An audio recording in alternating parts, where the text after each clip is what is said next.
ભોજનમાં સૌને નોતરો.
ફરજો ફરજો ગુર્જર દેશે ભ્રાતજો. ફરજો ફરજો ગુર્જર દેશે ભ્રાતજો.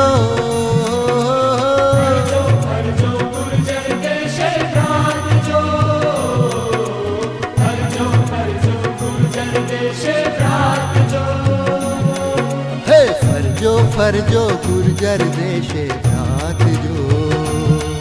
તારણના ભોજનમાં સૌને નોતરો. ફરજો ફરજો ગુર્જર દેશે ભ્રાતજો. તારણના ભોજનમાં સૌને નોતરો. હે સુણો સુણો ત્રાતાની આ વાત જો. તારણના ભોજનમાં સૌને નોતરો.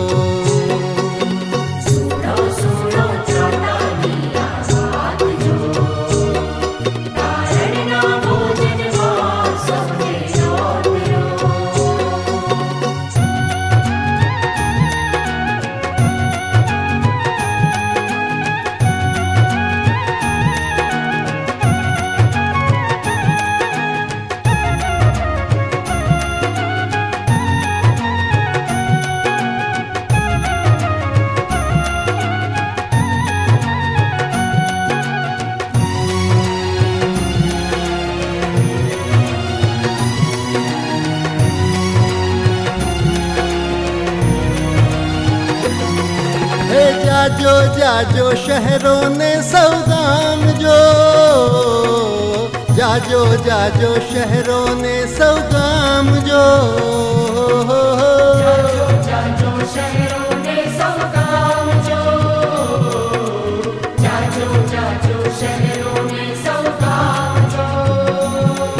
હે જાજો જાજો શહેરોને સૌ ગામજો. તારણના ભોજનમાં સૌને નોતરો. જાજો જાજો શહેરોને સૌ ગામજો. તારણના ભોજનમાં સૌને નોતરો. હે સુણો સુણો ત્રાતાની આ વાત જો. તારણના ભોજનમાં સૌને નોતરો.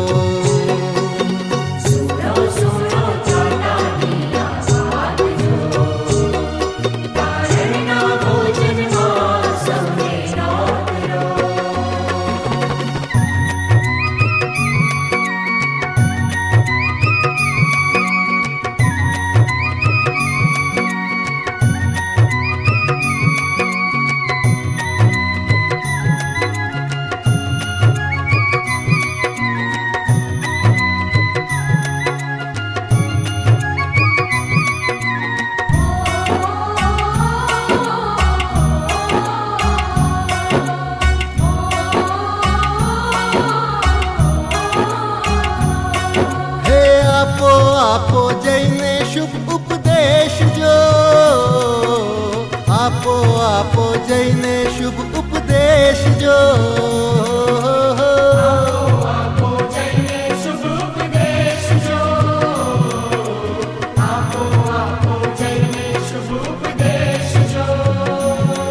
હે આપો આપો જઈને શુભ ઉપદેશ જો, તારણના ભોજનમાં સૌને નોતરો.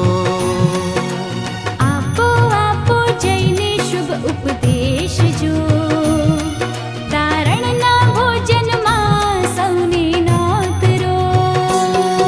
હે સુણો સુણો ત્રાતાની આ વાત જો, તારણના ભોજનમાં સૌને નોતરો. સુણો સુણો ત્રાતાની આ વાત જો, તારણના ભોજનમાં સૌને નોતરો. સુણો સુણો ત્રાતાની આ વાત જો, તારણના ભોજનમાં સૌને નોતરો. સુણો સુણો ત્રાતાની આ વાત જો, તારણના ભોજનમાં સૌને નોતરો. તારણના ભોજનમાં સૌને નોતરો. તારણના ભોજનમાં સૌને નોતરો. તારણના ભોજનમાં સૌને નોતરો. તારણના ભોજનમાં સૌને નોતરો. તારણના ભોજનમાં સૌને નોતરો. તારણના ભોજનમાં સૌને નોતરો.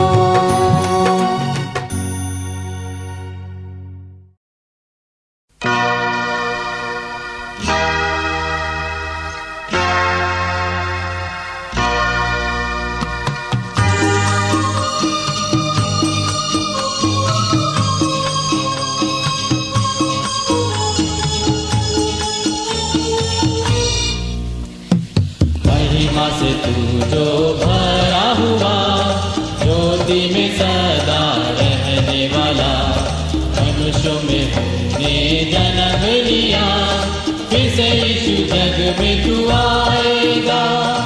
आएगा यीशु आएगा, फिर से यीशु जग में तू आएगा. मनुष्यों में तूने जन्म लिया, फिर से यीशु जग में तू आएगा.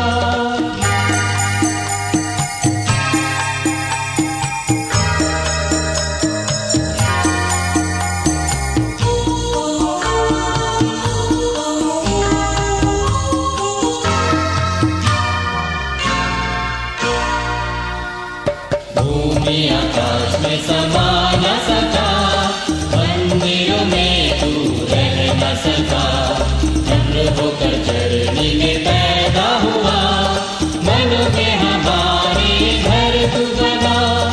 घर तू बना यीशु, घर तू बना, मनो में हमारे घर तू बना. चंद्र होकर चरनी में पैदा हुआ, मनो में हमारे घर तू बना.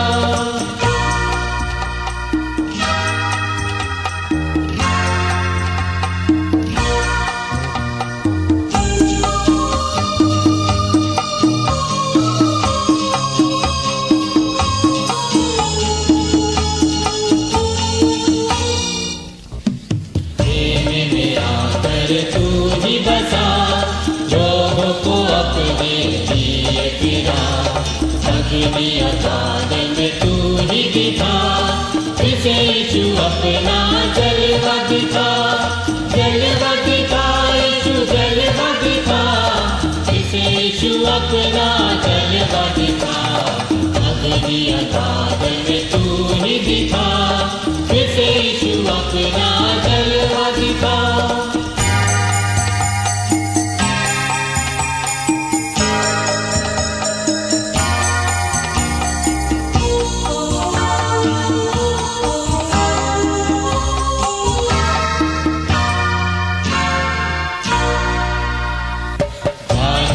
तूने प्रार्थना सुनी, ऐसा कि तूने सहायता की. बाबुल में तूने बेदारी भेजी, अपने लोगों को फिर से दे रिहाई. दे रिहाई यीशु, दे रिहाई, अपने लोगों को फिर से दे रिहाई. बाबुल में तूने से दे रिहाई।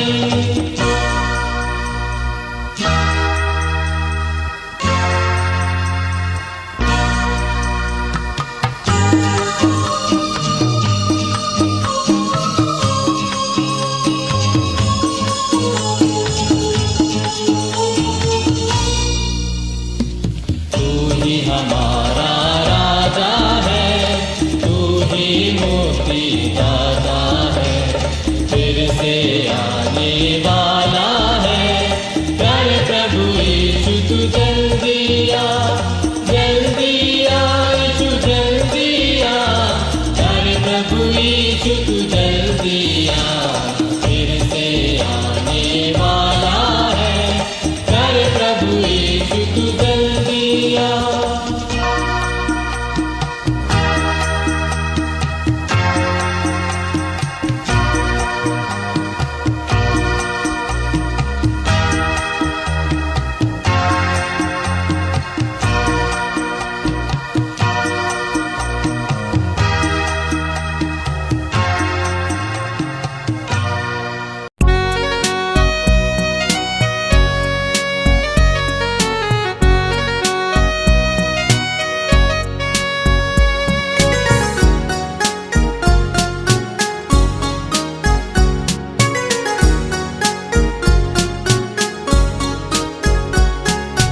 કાઢવા મુજ પાપ રૂપી વેશ તમામ, પ્રભુ ઈસુ આવ્યો દુઃખને ઠામ, સ્તંભ સહી તેણે દીધો આરામ, સ્તુતિ હો હરદમ,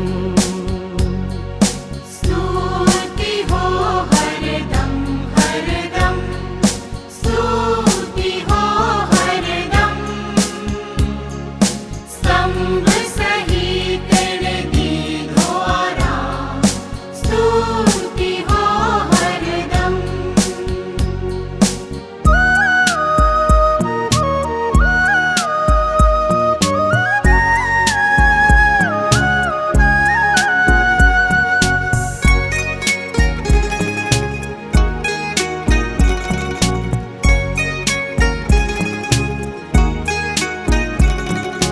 કાલ્વરી પર થયો તે કુરબાન, રુધિરની ધારથી છે આશીષ દાન, પાપી શું થાય તેમાં કરી સ્નાન, સ્તુતિ હો હરદમ,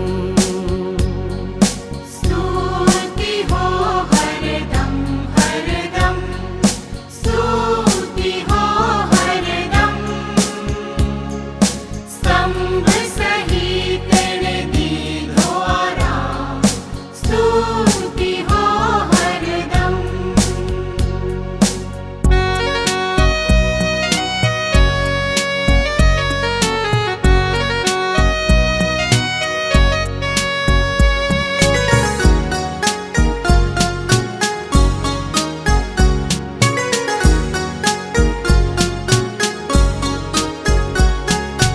તેવી અજાયબ અનુપમ પ્રીત, પાપી કાજે થયો પ્રાયશ્ચિત, મુક્ત કરે નિજ લોહી થકી, સ્તુતિ હો હરદમ. સૌપ્રથમ ઈશ્વર પિતાનો આભાર માનું છું આજની સાંજની બાઇબલ સ્ટડીમાં મને મનન કરવાની તક પૂરી પાડી. માનનીય બિશપ સાહેબ, ઉપાધ્યક્ષ સાહેબ, સેક્રેટરી ને ખજાનચી સાહેબનો પણ આભાર માનું છું. આ તકે મારા પર વિશ્વાસ મૂકી મને આ મનન કરાવવા માટે આજે ઉત્તમ તક આપી છે. આવો આપણે શાંતિરે પ્રાર્થનામાં જોડાઈએ. હે મારા સ્વર્ગમાં બિરાજેલા મહાન પરાક્રમી ઈશ્વર પિતા, તમારી મહાન દયા અને કૃપામાં પ્રભુ આજનો દિવસ તમે અમારા જીવનમાં દેખાડ્યું, અને પ્રભુ તમારા લોકો તરીકે આજે સાંજની વેળાએ તમારા ચરણોમાં બેસી તમારા વચનો શીખવા માટે અમને તું પૂરી પાડી છે, તેના માટે અમે આભાર માનીએ છીએ. આજે જે વચનો વાંચવામાં આવે સાથે મળી મનન કરીએ પ્રભુ, એ દ્વારા અમે ઉત્તેજન પામીએ અને પ્રભુનો શિક્ષા પ્રાપ્ત કરીએ. એને આગળ વધવાના માટે પ્રભુ તમારી સહાય આમ દરેકને આપો. ઈસુ પ્રભુના નામ માંગીએ છીએ, આમેન.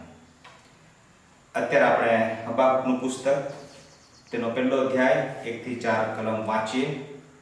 ત્યાં પ્રભુનું વચન આ પ્રમાણે લખવામાં આવ્યું છે. હબાકુક પ્રવાદકને સદર્શનમાં જે ઈશ્વરવાણી પ્રાપ્ત થઈ તે, હે યહોવા, ક્યાં સુધી હું પોકાર કરીશ ને તમે સાંભળશો નહીં? હું જોર જુલમ વિશે તમારી સમક્ષ બૂમ પાડું છું, તો પણ તમે બચાવ કરતા જ નથી. શા માટે તમે અન્યાય મારી નજરે પાડો છો ને ભ્રષ્ટાચાર બતાવો છો? કેમ કે મારી આગળ લૂંટફાટ ને જોર જુલમ થઈ રહ્યા છે, કજિયા થાય છે ને ટંટા ઉઠે છે. તે માટે કાયદા અમલમાં આવતા નથી અને વળી કદી અદલ ઇન્સાફ મળતો નથી.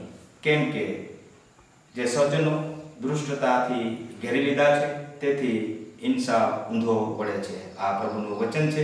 વાંચેલા વચન પ્રભુ પુષ્કળ આશીષ આપે. હબાકુકનું પુસ્તક જ્યારે આપણે વાંચીએ છીએ ત્યારે એમાં હબાકુક એ ગણ પ્રબોધકોમાંનો એક છે.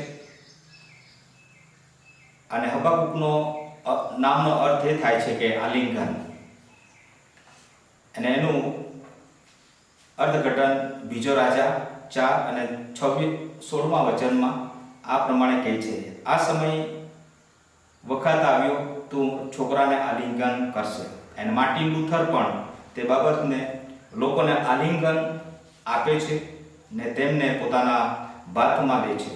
જેમ કોઈ રડતા બાળકને બાથમાં લઈને તેને શાંત પાડવા માટે પ્રયાસ કરે છે, હબાકુક તે જ રીતે પોતાના લોકોને બાથમાં લે છે, તેમને હિંમત આપે છે, બળ આપે છે, ઈશ્વરની ઈચ્છાને માન આપે છે અને સગળું સારું થશે એવું આશ્વાસન એ આપે છે. હબાકુકનું પુસ્તક એમાં 3 અધ્યાય છે અને 3 અધ્યાયમાં હબાકુક વિશે વધુ માહિતી આપણને પ્રાપ્ત થતી નથી, પણ એના તેડા વિશે, તેમના કુટુંબ વિશે કોઈ માહિતી પ્રાપ્ત થતી નથી. પણ હબાકુક જે ભવિષ્યવાણી લોકોની આગળ લઈ જાય છે એ ઈસવીસન પૂર્વે 7મી સદીનો અભ્યાસકોનું માનવું છે. એને બાબેલોન વિશેની નોંધ તેઓ આ પુસ્તકમાં બતાવવામાં આવી છે. અને બાબેલોન એ આજનું આપણું ઈરાક, અને ત્યાં મુખ્ય જાતિઓ વસતી હતી. એમાં ખાલદીઓ અને બાબેલોન યહૂદીઓ બંધકો બનીને જ્યારે લઈ જવામાં આવ્યા અને અન્ય જીતેલા રાષ્ટ્રો પણ એમાં સમાવેશ થાય છે. હબાકુક બીજા પ્રબોધકોની જેમ ઈશ્વરનો સંદેશો લોકો પાસે લઈ જતો નથી, પણ હબાકુક અહીં આપણને લોકો વિશે એ ઈશ્વરની પાસે અરજો અને ગરજો લઈને જતો જોવા મળે છે. અને એ જ આપણે પહેલા અધ્યાયમાં બીજા વચનથી આપણે વાંચી ગયા. ત્યાં એ લોકોની ફરિયાદો, એમની દુઃખની વાતો લઈને એ ઈશ્વરની પાસે જાય છે. આવો આપણે હવે હબાકુકના પુસ્તકમાંથી આપણને મળતો બોધપાઠ વિશે વિચારવા માંગીએ છીએ. અને ખાસ કરીને ડાયોસિસના નેજા હેઠળ જે ઓગસ્ટ માસ એ પ્રાર્થનાનો પર્વ તરીકે ઉજવીએ છીએ, ત્યારે આપણે પણ આજે હબાકુકનું પુસ્તક આપણને પ્રાર્થના વિશે શું શીખવે છે તેના વિશે 3 બાબતો જોઈશું. એમાં પ્રથમ, પ્રાર્થના નિખાલસ અને સ્વતંત્ર હક છે, પણ અધિકાર નથી. એ વિશે હબાકુક આપણને જે બાબતો બતાવે છે તે આ પ્રમાણે કહે છે કે, હે પ્રભુ, હું કેટલા સમયથી પોકારું છું, છતાં તમે સાંભળતા જ નથી. આ પહેલો અધ્યાય 2 થી 4માં વચનમાં હબાકુક પોતાની લોકોની વેદનાઓ એ ઈશ્વરની સમક્ષ રજૂ કરે છે અને પ્રાર્થના કરવાની એક તક આપણે એના જીવનમાં જોઈ શકીએ છીએ. ને અહીંયા આપણને જોવા મળે છે જ્યારે હબાકુક રજૂઆત કરે છે ત્યારે પ્રભુ ઈશ્વર એને પ્રત્યુત્તર આપતા 5મા વચનથી આગળ જે આશ્વાસન, દિલાસાજનક વચનો અહીંયા આપવામાં આવ્યા છે તે એ છે કે પ્રભુએ કહ્યું કે તમે વિદેશોમાં જુઓ ને લક્ષ્ય આપો અને અતિશય વિસ્મિત પામો, કેમ કે હું તમારા સમયમાં એવું એક કાર્ય કરવાનું છું કે જે તમને કહેવામાં આવશે તો પણ તમે માનશો નહીં. અહીંયા ઈશ્વર દ્વારા હબક્કને જે ઉત્તર આપવામાં આવ્યો છે કે હું આવનાર દિવસોમાં એવું કાર્ય કરીશ કે તમે જોશો, સાંભળશો ત્યારે માનશો નહીં. એવું અદ્ભુત અને મહાન કાર્ય કરવા માંગુ છું. પણ અહીંયા પ્રથમ બાબત હબક્કુક આપણને બતાવે છે તે છે કે પ્રાર્થના એ નિખાલસ ભાવે ઈશ્વરને આગળ રજૂ કરે છે. લોકોની મનની લાગણીઓ ત્યાં વ્યક્ત કરતા આપણને જોવા મળે છે. અને એ જ રીતે બાઇબલમાં ઘણા બધા ઉદાહરણો આપણે પ્રાપ્ત થાય છે. જૂના કરારમાં ત્યાં હન્ના બાઈ એ પ્રભુની પાસે પોતાની વેદના ઠાલવતી આપણને જોવા મળે છે. પ્રભુ ત્યાં મૌન છે, પણ મૌન રહીને પણ એ સક્રિય ભવિષ્યનું એ કાર્ય કરતો આપણને જોવા મળે છે. અને એ જ રીતે હન્નાના જીવનમાં પણ અદ્ભુત અને મહાન કાર્ય ઈશ્વરે કર્યું. એ જ રીતે હબક્કુક પ્રબોધકના જીવનમાં પણ ઈશ્વર અહીં એક બાજુ આપણને મૌન સેવતો હોય એવું દેખાય છે, પણ એ મૌન હોવા છતાં એ કાર્ય કરતો આપણને જોવા મળે છે. અને એ જ બાબતો આપણને શીખાવે છે કે પ્રભુ આપણી સાથે છે. પ્રાર્થના એ આપણો અધિકાર નથી. પ્રાર્થના પ્રભુ પાસે આપણે લઈ જઈ શકીએ છીએ, પણ આપણે હકથી માંગી શકતા નથી. કેમ કે આપણી રજૂઆત પ્રભુ પાસે જે લઈને જઈએ છીએ ત્યારે પ્રભુ એમને હા યા નામાં એનો પ્રત્યુત્તર આપે છે. અને એનું ઉત્તમ ઉદાહરણ પ્રભુ ઈસુ ખ્રિસ્ત પોતે છે. છેલ્લા ભોજન પછીનો જે સમયગાળો છે ત્યારે એ પ્રભુને પ્રાર્થના કરે છે કે હે પ્રભુ, તું દયા કર, બની શકે તો આ પ્યાલો મારાથી દૂર કર, પણ મારી ઈચ્છા નહીં, પણ તમારી ઈચ્છા પ્રમાણે થાવ. એ બતાવે છે કે માણસની મનોકામના પ્રમાણે નહીં, પણ ઈશ્વરની મનોકામના શી છે એ આપણે સમજવી. બીજી બાબત આપણે હબક્કુકના પુસ્તકમાંથી જોવા મળે છે તે એ છે, બીજા અધ્યાયમાં આપણને એ બાબતો જોવા મળે છે.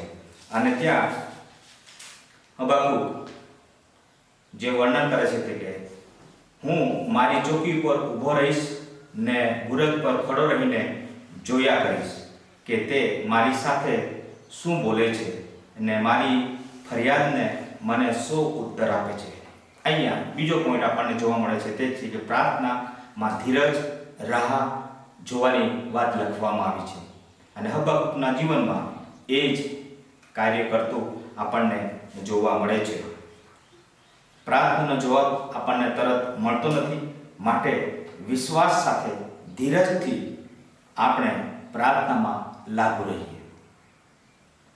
પ્રાર્થના કેવળ બોલવાની નથી, પણ પ્રાર્થના એ સાંભળવાની પણ એક કળા છે.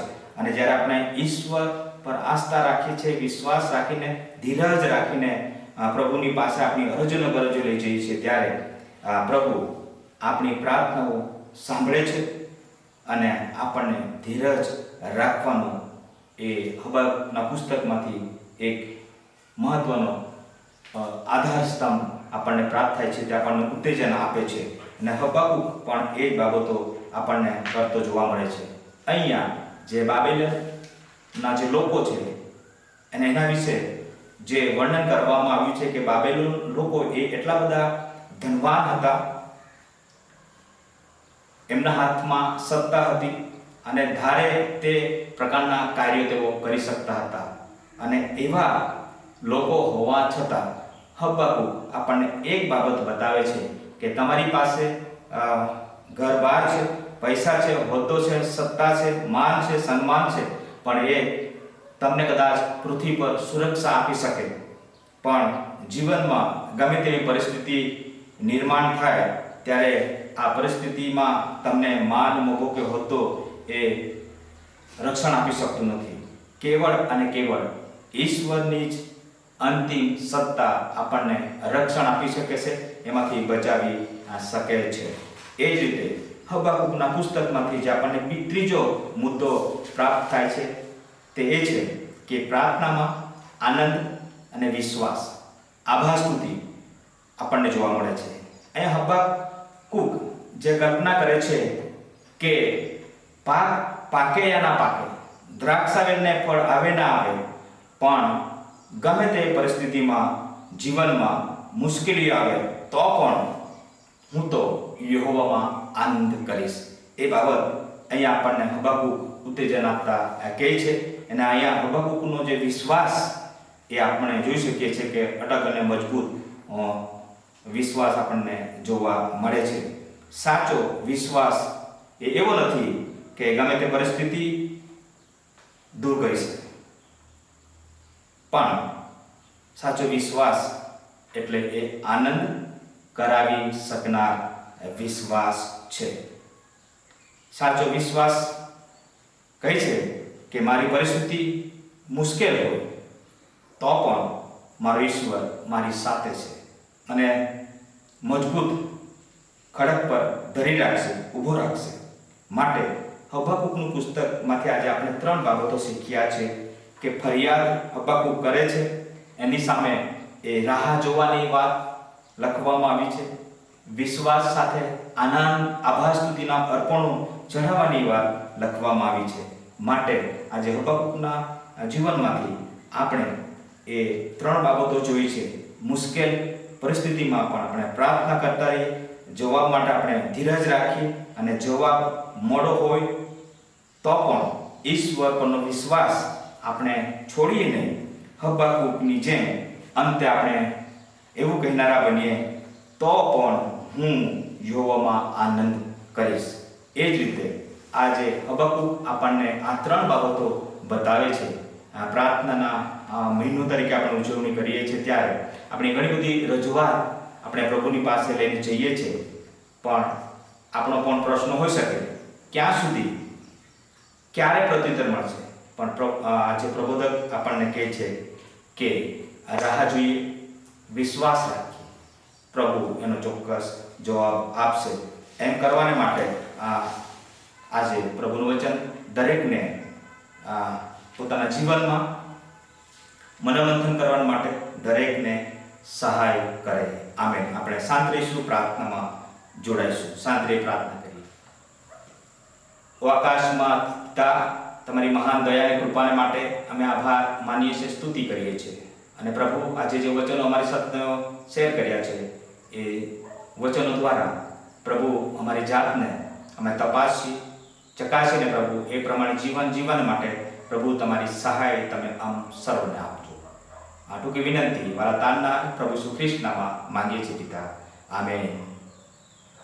હવે તારના પ્રભુ ઈસુ ખ્રિસ્તની મીઠી મધુરી સંગત અહીં પછી સર્વ વાલાઓની સાથે હમણાં સદા સર્વકાળ સુધી હજુ બા. આમેન.